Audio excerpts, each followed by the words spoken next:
ಬಗ್ಗೆ ಹಾಗೂ ಇಲ್ಲಿರ್ತಕ್ಕಂಥ ಶಾಸಕರ ಬಗ್ಗೆ ಹಲವಾರು ಆಪಾದನೆಗಳನ್ನು ಮಾಡಿ ಧರಣಿಯನ್ನ ಪ್ರೊಟೆಸ್ಟ್ ಅನ್ನ ಮಾಡಿದರು, ಪ್ರತಿಭಟನೆಯನ್ನ ಮಾಡಿದರು. ಮೊಟ್ಟ ಮೊದಲು ಇದು ಅವರಿಗೆ ನಾಚಿಕೆ ಗೇಡಿನ ಸಂಗತಿ. ಯಾಕಂತಂದ್ರೆ ಈ ಹಿಂದ ಬಿಜೆಪಿ ಸರ್ಕಾರದಲ್ಲಿ ಶಾಸಕರು ಇರುವಂತವರೇ ಇಲ್ಲಿ ಅಧಿಕಾರದಲ್ಲಿದ್ದರು. ಅದರ ಜೊತೆಗೇನೆ ನಗರಸಭೆಯಲ್ಲಿ ಇಲ್ಲಿವರೆಗೂ ಕೂಡ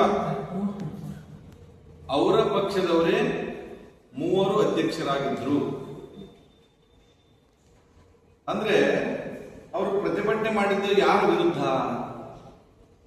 ಅವರ ಪಕ್ಷದವರೇ ದುರಾಡಳಿತ ಮಾಡಿ ಹೋಗಿದ್ದಾರೆಯೇ? ಅವರ ಪಕ್ಷದವರೇ ಅನುದಾನ ಲಪಟಾಯಿಸಿದ್ದಾರೆಯೇ? ಇದ್ರ ಬಗ್ಗೆ ಸಂಪೂರ್ಣ ತನಿಖೆ ಆಗಬೇಕು. ಯಾವ ಉದ್ದೇಶವನ್ನು ಇಟ್ಕೊಂಡು ಮಾಡಿದ್ದಾರೆ ಇದು? ನನಗಂತೂ ಯಾವ ಉದ್ದೇಶ ಅಂತಂದ್ರೆ, ಅವ್ರ ಪಕ್ಷದಲ್ಲಿ ಹಲವಾರು ಸೀನಿಯರ್ ಮುಖಂಡರು ಇದ್ದಾರೆ. ಇವತ್ತು ಪಕ್ಷ ಸಂಘಟನೆ ಮಾಡಿದವರು ಇದ್ದಾರೆ. ಅವರಿಗೆ ಮೋಸ ಮಾಡಿದ್ರಿ, ಅವರಿಗೆ ಅನ್ಯಾಯ ಮಾಡಿದ್ರಿ. ಮೋಸ ಅನ್ಯಾಯ ಮಾಡಿದ್ರು ಕೂಡ ಪಾಪ ಅವ್ರು ಸುಮ್ಮನೆ ಕೂತು ಈಗೇನದಂತಂದ್ರೆ ಅವ್ರನ್ನ ಮತ್ತೆ ಹಿಂದೆ ಹಾಕಿ ನಾವು ಮುಂದೆ ಬಂದು ನಾವಿಲ್ಲಿ ಜೀವಂತ ಇದ್ದೀವಿ ಅಂತ ತೋರಿಸ್ಲಿಕ್ಕೆ ಪ್ರತಿಭಟನೆ ಮಾಡಿದ್ರಿ ಕೆಲವೊಂದು ಜನರನ್ನು ಸೇರಿಸಿ. ಆದ್ರೆ ಇಲ್ಲಿ ದುರಾಡಳಿತ ಮಾಡಿದವರು ನೀವು, ಲೂಟಿ ಮಾಡಿದವರು ನೀವು, ಅಭಿವೃದ್ಧಿ ಮಾಡದೆ ಹಣ ಎತ್ತಿ ಹಾಕಿದವರು ನೀವು. 2023 ಹಾಗಾದ್ರೆ ಅಧಿಕಾರದಲ್ಲಿ ನೀವಿದ್ರಿ. 2023 ಚುನಾವಣೆಯಲ್ಲಿ ನೀವೆಷ್ಟು ಹಣ ಖರ್ಚು ಮಾಡಿದಿರಿ? ಆ ಹಣ ಎಲ್ಲಿಂದ ಬಂತು ಜನರಿಗೆ ಗೊತ್ತಾಗಬೇಕು. ನಿಮ್ಮನ್ನ ಜನರು ಎಷ್ಟೆಲ್ಲ ಹಣ ಕೊಟ್ಟರು ಕೂಡ ಜನರು ನಿಮ್ಮನ್ನ ಯಾಕೆ ಸೋಲಿಸಿದರು? ಒಂದು ಕಾಮಗಾರಿ, ಯಾವುದೇ ಕಾಮಗಾರಿ ತಗೊಳ್ರಿ, ಒಂದು ಕಾಮಗಾರಿ ಕನಿಷ್ಠ 5 ವರ್ಷದ ಅವಧಿಗೆ ಸರ್ಕಾರದ ನಿಯಮ ಇರ್ತದೆ. 5 ವರ್ಷ ಅವಧಿ ಕಾಮಗಾರಿ ಬರ್ಬೇಕಂತ. ಅವರು ಗ್ರಾಮೀಣ ಪ್ರದೇಶ, ನಗರ ಪ್ರದೇಶದ ರಸ್ತೆಗಳು ಹಾಳಾಗಿದ್ದಾವಂತ. ಗ್ರಾಮೀಣ ಪ್ರದೇಶ ರಸ್ತೆ ಹಾಳಾಗ್ಯಾವಂದ್ರೆ ನಿಮ್ಮ ಅವಧಿಯಲ್ಲಿ ನೀವು ಕಳಪೆ ಮಟ್ಟದ ಕಾಮಗಾರಿ ಮಾಡಿದ್ದೀರಿ. ಆ ಕಳಪೆ ಮಟ್ಟದ ಕಾಮಗಾರಿ ಮಾಡಿದ ಸಲುವಾಗಿನೇ ಇವತ್ತು ಎಲ್ಲ ರಸ್ತೆಗಳು ಹಾಳಾಗಿದ್ದಾವೆ. ನಮ್ಮ ಸರ್ಕಾರ ಬಂದೆಷ್ಟು 3 ವರ್ಷ ಆಯಿತು. ಅಂದ್ರೆ ನಿಮ್ಮ ಸರ್ಕಾರದಲ್ಲಿರ್ತಕ್ಕಂಥ ರಸ್ತೆಗಳು ಹಾಳಾಗಿರುತ್ತಂದ್ರೆ ಅಂದ್ರೆ ನೀವು ನಮ್ಮ ಸರ್ಕಾರ ಬಂದು ಕೇವಲ 3 ವರ್ಷ. ಆ ರಸ್ತೆಗಳು ಎಲ್ಲಿವರೆಗೆ ಇರಬೇಕು? ಕನಿಷ್ಠ 5.5 ವರ್ಷ, 10 ವರ್ಷ, 7 ವರ್ಷ, 8 ವರ್ಷಗಳ ಕಾಲ ಇರಬೇಕು. ನೀವೇ ಹೇಳ್ತಾ ಇದ್ರಿ ರಸ್ತೆಗಳು ಹಾಳಾಗ್ಯಾವಂತ. ಅಂದ್ರೆ ಇದರ ಅರ್ಥ ನೀವೇ ಕಳಪೆ ಮಟ್ಟದ ಕಾಮಗಾರಿ ಮಾಡಿ ಹಣವನ್ನ ಎತ್ತಿ ಹಾಕಿದ್ರಿ. ಆ ಹಣವನ್ನ ನೀವೇನ್ ಮಾಡಿರಿ ಅಂತಂದ್ರೆ 2023 ಚುನಾವಣೆಯಲ್ಲಿ ಖರ್ಚು ಮಾಡಿದಿರಿ. ಅಷ್ಟು ಹಣ ಖರ್ಚು ಮಾಡಿದ್ರು ನಿಮ್ಮನ್ನು ಜನರು ಸೋಲಿಸಿದ್ರು. ನಗರಾಭಿವೃದ್ಧಿ ಏನು ನಗರಸಭೆಯಲ್ಲಿ ಎಲ್ಲಾನು ಆನ್ಲೈನ್ ಸಿಸ್ಟಮ್ ಇದೆ. ತಿದ್ದುಪಡಿಗೆ ನಾಚಿಕೆ ಬರ್ಬೇಕು. ನಗರಸಭೆ ಬಗ್ಗೆ ಇಷ್ಟೆಲ್ಲ ಆಪಾದನೆ ಮಾಡಿದಾರಲ್ಲ, ನಮ್ಮ ಪಕ್ಷದವರು ಅಧಿಕಾರದಲ್ಲಿಲ್ಲ. ಯಾರು? ನಿಮ್ಮ ಪಕ್ಷದವರೇ ಅಧಿಕಾರದಲ್ಲಿದ್ದವರು. ನಿಮ್ಮ ಪಕ್ಷ ಪಾಪ ಆ ಅಮ್ಮ ನನಗನ್ಸ್ಬಿಟ್ಟು ಸ್ವಲ್ಪ ಸ್ವಲ್ಪ ಕೆಲಸ ಮಾಡಿದ್ರೆ ನೀವು ಸಹಕಾರ ಕೊಡಲಿಲ್ಲ ಆ ಅಮ್ಮಗ. ಮತ್ತ ಅದು ಹೋಗ್ಲಿ,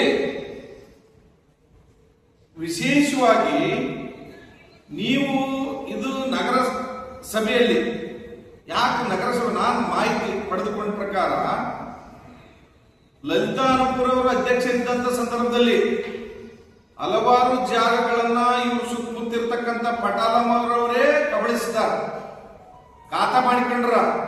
ಅವ್ರ ಮೇಲೆ ಕ್ರಿಮಿನಲ್ ಕೇಸ್ ಬುಕ್ ಹಾಕಿ ಜೈಲಿಗೆ ಹಾಕ್ಬೇಕಂತ ಪ್ರೊಸೀಡಿಂಗ್ ಮಾಡಿದ್ದಾರೆ. ಅವುಗಳೆಲ್ಲವುಗಳನ್ನು ಮುಚ್ಚಿ ಹಾಕ್ಬೇಕೀಗ. ಆ ಉದ್ದೇಶದಿಂದ ನಗರಸಭೆ ವಿರುದ್ಧ ಪ್ರತಿಭಟನೆ ಮಾಡ್ತಾ ಇದ್ದೀರಿ ನೀವು. ನಗರಸಭೆಯಲ್ಲಿ ಪ್ರತಿಯೊಂದಕ್ಕೂ ಆನ್ಲೈನ್ ಖಾತಾ ಇದೆ. ಪ್ರತಿಯೊಂದು ಟ್ಯಾಕ್ಸ್ ಕಟ್ಟಬೇಕಂತಂದ್ರೆ ಅಲ್ಲೇ ಬರುತ್ತ. ಇಂತಿಷ್ಟು ದಿನ ನಿಗದಿ ಖಾತಾ ಕೊಡ್ಬೇಕಂತಂದ್ರೆ ಮತ್ತೆ ಟ್ಯಾಕ್ಸ್ ಕಟ್ಬೇಕಂತಂದ್ರೆ each and everything online system ಇದೆ. ಆನ್ಲೈನ್ ಸಿಸ್ಟಮ್ ಇದ್ದಾಗಿನೂ ಕೂಡ ತಿದ್ದುಪಡಿಗೆ ಅಂತ ನಂದು ಒಂದು ತಿದ್ದುಪಡಿ ಇತ್ತು. ನಂದೇ ಸ್ವತಃ ತಿದ್ದುಪಡಿ ಏನಂತಂದ್ರೆ ನಾನು ಸ್ಕೂಲ್ ಕಟ್ಟಲಿಕ್ಕೆ ಪರ್ಮಿಷನ್ ತಗೊಂಡಿದ್ದೆ. ಪರ್ಮಿಷನ್ ತಗೊಂಡಂತ ಸಂದರ್ಭದಲ್ಲಿ ಅದು ಯಾವ ಭಾವಚಿತ್ರ ಬರ್ತದ, ನಿವೇಶನದ ಭಾವಚಿತ್ರ ಬರ್ತದ. ಕಟ್ಟಡ ಮುಗಿದ ನಂತರ ನಾವು ಕಟ್ಟಡ ಪೂರ್ಣಗೊಂಡ ಬಗ್ಗೆ ಪ್ರಮಾಣ ಪತ್ರಕ್ಕೆ ಅರ್ಜಿ ಸಲ್ಲಿಸಿದಾಗ ಕಟ್ಟಡದ ಫೋಟೋ ಕೊಟ್ಟಿವಿ ಅಂತಂದ್ರ ಅದು ನಿವೇಶನ ಜಾಗ ತೆಗ್ತರ ತಿದ್ದುಪಡಿ ಮಾಡಿ ಈ ಕಟ್ಟಡದ ಫೋಟೋ ಅದಕ್ಕೆ ಸೇರಿಸ್ತಾರೆ. ಇಂಥ ತಿದ್ದುಪಡಿಗಳು ಮಾಡ್ತಾರ. ಅವ್ರೇನಂತ ಸ್ಪೆಲ್ಲಿಂಗ್ ತಪ್ಪು ಮಾಡ್ತಾರ, 25,000 ತಗೋತಾರ, 50,000 ತಗೋತಾರ. ಎಲ್ಲಾ ನಗರಸಭೆ ನಮ್ಮ ಎಲ್ಲ ಮುಖಂಡರದ ನಗರಸಭೆ ಬಗ್ಗೆ ಸಂಪೂರ್ಣ ಅನುಭವ ಇದ್ದವರು ಅದರಿಂದ ಇದು ಸಾಧ್ಯನೇ. 25,000 50,000 ತಿದ್ದುಪಡಿಗೆ ಯಾರು ದುಡ್ಡು ಕೊಡಕ್ಕ ಇದನ್ನ ಆಪಾದನೆ ಮಾಡೋದಕ್ಕ ಒಂದು ಇರ್ಬೇಕು. ನಿಮ್ಮಲ್ಲಿ ಏನು ಪ್ರೂಫ್ ಇದೆನಾ? ಕೊಟ್ಟವ್ರು ಇದನ್ನ ಕರ್ಕೊಂಬರ್ರಿ. ಆ CMC ಕಮಿಷನರ್ಗ ದುಡ್ಡು ಕೊಟ್ಟವ್ರಿಗೆ ಇಬ್ರು ಒಬ್ಬರು ಪರೀಕ್ಷೆ ಮಾಡ್ರಿ. ನಾವು ನಿಮಗೆ ಸರ್ಕಾರ ಕೊಡ್ತೀವಿ. ಇಲ್ಲ ಸುಮ್ಮನೆ ನೀವು ಜೀವಂತ ಇದೀವಿ ಅಂತ ತೋರಿಸೋದಕ್ಕೆ ಸ್ಟ್ರೈಕ್ ಮಾಡಿದ್ರಿ. ಅದ್ರ ಜೊತೆ ಇನ್ನೊಂದು ಬಹಳ ಸ್ಪೆಷಲ್ ಸಂಗತಿ, ಆ ವಡಗೇರಿ ಕ್ರಾಸ್ಲಿಂದ ಅಪ್ ಟು ಸ್ಟೇಷನ್ ವರೆಗೆ ರೋಡ್ ಯಾರು ಮಾಡಿದ್ದಾರೆ? ರೋಡ್ ಯಾರು ಮಾಡಿದ್ದಾರೆ? ಅವ್ರ ಕಾಕನೇ ಮಾಡಿದಾರ. ಆ ಕಾಕ ರೋಡ್ ಚಾಲು ಮಾಡ್ಯಾನ, ಮಗ ಸ್ಟೇಟ್ಮೆಂಟ್ ಕೊಡ್ತಾನ ಏನಂತ, ಕಳಪೆ ಕಾಮಗಾರಿ ಅದ, ಕಾಮಗಾರಿ ಪ್ರಾರಂಭ ಮಾಡಿಲ್ಲ, ನಾವು ಬಂದ್ ಮಾಡ್ತೀವಿ ಅಂತ ಅನ್ಕೊಂಡು. ಅವ್ರ ಕಾಕ ಟೆಂಡರ್ ಗೊತ್ತದಂತ ತಕ್ಷಣ ಗೊತ್ತು. ಯಾವ ಹೋರಾಟನಿಲ್ಲ, ಸ್ಟ್ರೈಕ್ ಇಲ್ಲ, ಏನಿಲ್ಲ, ಗಪ್ಚು. ಈ ಹಿಂದೆ ನೀವು ಮಲ್ಕರೆಡ್ಡಿ ಇದ್ದಂತ ಸಂದರ್ಭದಲ್ಲಿ ಹೊಂದಾಣಿಕೆ ರಾಜಕೀಯ ಮಾಡಿ, ಬ್ಲಾಕ್ ಮೇಲ್ ಮಾಡಿ, ಕಾಂಟ್ರಾಕ್ಟ್ ತಗೊಂಡು ಎಲ್ಲ ಏನ್ ಮಾಡಿದಿರಿ ವಿಚಾರ ಮಾಡಿ. ಮತ್ತೆ ಅದ್ರ ಜೊತೆಗೆ ಇಲ್ಲಿ 2 ಕೋಟಿ ಟೆಂಡರ್ ಆಗಿದೆ. ಟೆಂಡರ್ ಮಾಡೋ ಟೆಂಡರ್ದಾಗ ಡಾಂಬರ್ ರೇಟ್ ಜಾಸ್ತಿ ಸಲಕ್ಕೆ ಬಿಟ್ಟಿರ್ಬೋದು. ಹೌದು, ಒಂದು ವೇಳೆ ಮೊನ್ನೆ ಪ್ರೆಸ್ ಮೀಟ್ ಮಾಡ್ತಕ್ಕಂಥ ಸಂದರ್ಭ ಹೇಳಿದ್ರು ಕೊಡೋದು ತಗೋದು ವ್ಯವಹಾರ ಅದು ಇದು. ಒಂದು ವೇಳೆ ನಮ್ಮ ಒಬ್ಬರು ಕಾಂಟ್ರಾಕ್ಟರ್ MLA ಅವ್ರಿಗೆ ಕೇಳಿದ್ರಿ, ಏನ್ರಿ ನೀವು ದುಡ್ಡು ಗಿಡ್ಡು ಕೇಳಿದ್ರಿ ಅನ್ನೋ. ನಾವು ನೋಡಪ್ಪ ಯಾರಿಗೂ ದುಡ್ಡು ಕೇಳಿಲ್ಲ ಅಂತ ಹೇಳಿದಾರೆ MLA ಅವರು. ಒಂದು ವೇಳೆ ಕೇಳಿದ್ರೆ ನಮ್ಮ MLA ಕೇಳಿದ್ರೆ ಆ ಕಾಂಟ್ರಾಕ್ಟರ್ಗೂ MLA ಅವರಿಗೆ ನೀವು ಕೇಸ್ ಮಾಡ್ರಿ. ನಾವು ಅಷ್ಟೇ ಸರಳ ಬಿಡಂಗಿಲ್ಲ. ನಾವು ಈ ಗಂಟೆ ಕೋಟಿಗೆ ಹಾಕ್ತೀವಿ. ಈಗ ಸದ್ಯಕ್ಕೆ ಮಂಪರ್ ಪರೀಕ್ಷೆ ಮಾಡಿಸ್ರಿ, ಯಾರು ಕಾಂಟ್ರಾಕ್ಟರ್ ಯಾರು MLA ಇಬ್ಬರಿಗೆ ಮಂಪರ್ ಪರೀಕ್ಷೆ ಹಾಕ್ಬೇಕು. ಯಾಕಂದ್ರೆ ನಾವು 40% ಕಮಿಷನ್ ನೀವು ಬಿಜೆಪಿ ಪಕ್ಷದವರು ತಗೊಳ್ತೀರಿ ಅಂತ ಹೇಳ್ಕೊಂಡು ಅದನ್ನ ಪ್ರೂಫ್ ಮಾಡಿದ್ರು. ಹಲವಾರು ಕಾಂಟ್ರಾಕ್ಟರ್ ಗುತ್ತಿಗೆದಾರ ಸಂಘದವರು ಆಪಾದನೆ ಮಾಡಿದ್ರು. ಅದ್ರ ಜನರಿಗೆ ಗೊತ್ತಾಯ್ತು. ಅದಕ್ಕೆ 40% ಕಮಿಷನ್ ತಗೊಂಡು ಮಾಡಿದ್ರಿ ನೀವು ಬಿಜೆಪಿ ಅವರು. ಇವತ್ತು ನಾವು ಹಲವಾರು ಗ್ಯಾರಂಟಿಗಳನ್ನ ಕೊಡೋದ್ರೊಂದಿಗೆ ನೀವು ಏನು ದುಡ್ಡು ಕಾಂಟ್ರಾಕ್ಟರ್ ಕೊಡ್ಲಾರ್ದಾನೆ ಅಷ್ಟೇ ಪೆಂಡಿಂಗ್ ಇಟ್ಟೇನು ಓದ್ರಿ ನೀವು. ಆ ದುಡ್ಡು PW ಡಿಪಾರ್ಟ್ಮೆಂಟ್ ಇರ್ಬೋದು, PRD ಇರ್ಬೋದು, ಜನಸಂಪನ್ಮೂಲ ಇರ್ಬೋದು, ನೀರಾವರಿ ಇಲಾಖೆ ಇರ್ಬೋದು, ಇವತ್ತಿನವರೆಗೂ ನೀವೇನು ಕಾಗದ ತೋರಿಸಿ ದುಡ್ಡು ತಗೊಂಡು ಹೋಗಿದ್ರಿ ಅದೇ ದುಡ್ಡನ್ನ ಪೇಮೆಂಟ್ ಅನ್ನು ಇವತ್ತು ಮಾಡ್ತಾ ಇದ್ದಾರ. 3 ವರ್ಷ ಗತಿಸಿದ್ರು ಕೂಡ ಗ್ಯಾರಂಟಿ ಯೋಜನೆ ಕೊಡೋದ್ರೊಂದಿಗೆ ಅಭಿವೃದ್ಧಿಯನ್ನ ಮಾಡ್ತಾ ಇದ್ದಾರ. KKRD ಮೇಲೆ ಸಂಪೂರ್ಣ ಡಿವೈಡರ್ ಕಳಪೆ ಕಾಮಗಾರಿ ಅದು ಥರ್ಡ್ ಪಾರ್ಟಿ ಇರ್ತದ. ಅದಕ್ಕೆ ಲೈಟ್ ಯಾರು ತಪ್ಪು ಮಾಡಿದಾರ, ಉಪ್ಪು ನೀರು ಉಪ್ಪು ತಿನ್ನಲೇಬೇಕು. ಯಾರು ತಪ್ಪು ಮಾಡಿದಾರ, ಡಿವೈಡರ್ ಕಳಪೆ ಕಾಮಗಾರಿ ತಪ್ಪು ಮಾಡಿದಾರ ಅನ್ಭವಿಸ್ತಾರೆ. ಕಳಪೆ ಕಾಮಗಾರಿ ಎಷ್ಟು ಹೋಗ್ತಾರೆ ಥರ್ಡ್ ಪಾರ್ಟಿ.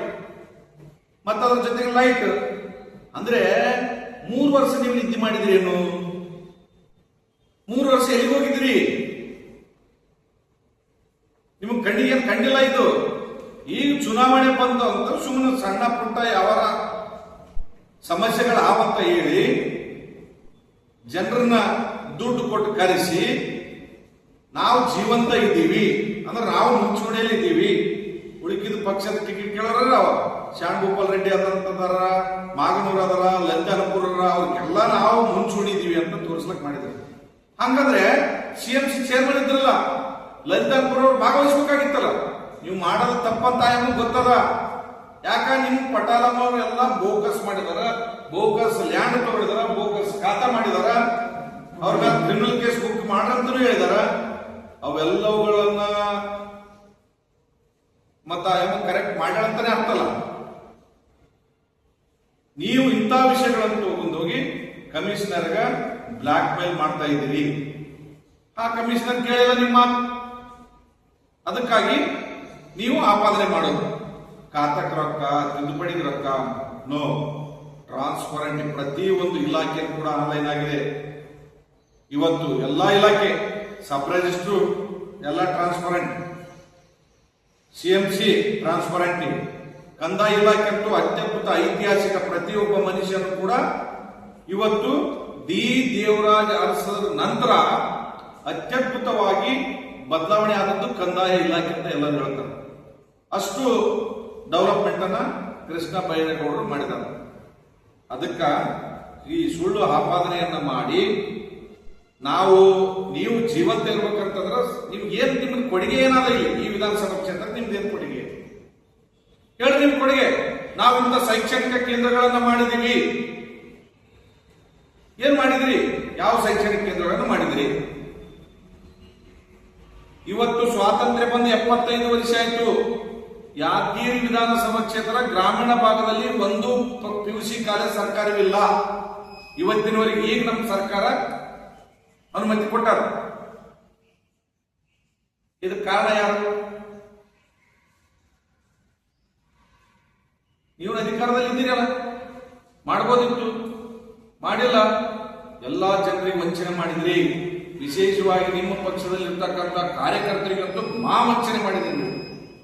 ಯಾರು ಪಕ್ಷಕ್ಕಾಗಿ ದುಡಿದಾರ, ನೀವೇನು ಪಕ್ಷಕ್ಕಾಗಿ ದುಡಿದಿಲ್ಲ ಏನಿಲ್ಲ.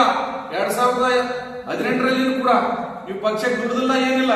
ಪಕ್ಷಕ್ಕೆ ದುಡಿದವರು ಬೇರೆ, ಕಷ್ಟಪಟ್ಟವರು ಬೇರೆ. ನೀವು ಬಂದಿಲ್ಲಿ MLA ಆದ್ರಿ, ಲೂಟಿ ಮಾಡಿದ್ರಿ, ಪಕ್ಷದ ಕಾರ್ಯಕರ್ತರು ಪರೇಶಾನ ಆದ್ರು. ಅದಕ್ಕಾಗಿ ನೀವು ಎಷ್ಟೇ ಬೊಗಳೆ ಮಾಡಿದ್ರು, ಎಷ್ಟೇ ಆಪಾದನೆ ಮಾಡಿದ್ರು, ಯಾವುದೇ ಕಾರಣಕ್ಕೂ ಯಾದಗಿರಿ ವಿಧಾನಸಭಾ ಕ್ಷೇತ್ರದಲ್ಲಿ ಈಗಲ್ಲ, ಒಂದು ವೇಳೆ ಮುಂದಿನ ದಿನಮಾನಗಳಲ್ಲಿ ಭಾರತೀಯ ಜನತಾ ಪಾರ್ಟಿ ಅಧಿಕಾರಕ್ಕೆ ಬಂತು ಅಂತಂದ್ರೆ ಅವತ್ತಿನ ದಿನ ನಾನು ರಾಜಕೀಯ ಸನ್ಯಾಸ ತಗೊಂಡ್ಬಿಡ್ತೀನಿ. ಅವತ್ತೇ ನಾನು ಈ ವಿಧಾನಸಭಾ ಕ್ಷೇತ್ರದಲ್ಲಿ ಕನಿಷ್ಠ 15 ವರ್ಷದಿಂದ ಪ್ರತಿ ಬೂತ್ ನಿಂದ ಹಿಡ್ಕೊಂಡು, ಪ್ರತಿ ಗ್ರಾಮದಲ್ಲಿ ಹೋಬಳಿ ಹಿಡ್ಕೊಂಡು ಎಲ್ಲಾ ಕೆಲಸವನ್ನ ಮಾಡ್ತಾ ಇದ್ದೀನಿ. ನಾನು ನೋಡ್ತಾ ಇದ್ದೀನಿ ಏನ್ ಡೆವಲಪ್ಮೆಂಟ್ ಆಗ್ತಾ ಇದೆ ಅಂತ ಅನ್ಕೊಂಡು. ಅದಕ್ಕ ನೀವು ಯಾರನ್ನ ಓಲೈಕೆ ಮಾಡೋ ಸಲುವಾಗಿ ನಿಮ್ಮ ಇರುವಿಕೆಯನ್ನ ನೀವು ಪ್ರಸ್ತುತವಾಗಿ ಜೀವಂತ ಇದೀವಿ ಅಂತ ತೋರಿಸೋದಕ್ಕೋಸ್ಕರ ಇಂಥ ಹೋರಾಟ ಮಾಡಿದ್ರೆ ನಡೆಯಂಗಿಲ್ಲ. ಜನ ನಿಮಗೆ 2023ರಲ್ಲಿ ತಕ್ಕ ಪಾಠ ಕಲಿಸಿದಾರ. ನೆಕ್ಸ್ಟ್ 2028ರಲ್ಲಿ ಬಿಜೆಪಿಗೆ 100% ತಕ್ಕ ಪಾಠ ಕಲಿಸ್ತಾರ ಅಂತ ನಾವು ಮಾತನ್ನ ಈ ಸಂದರ್ಭ ಹೇಳುತ್ತಾ, ನೀವೇನು ಎಲ್ಲ ಆಪಾದನೆ ಮಾಡಿದ್ರಿ, ಎಲ್ಲಾ ಆಪಾದನೆಗಳು ಸುಳ್ಳುಗಳಿಂದ ಕೂಡಿಯವಂತ ಅನ್ಕೊಂಡು ಈ ಸಂದರ್ಭ ಹೇಳಿ ನನ್ನ ಗೋಷ್ಠಿಗೆ ವಿರಾಮವನ್ನ ನೀಡುತ್ತೇನೆ.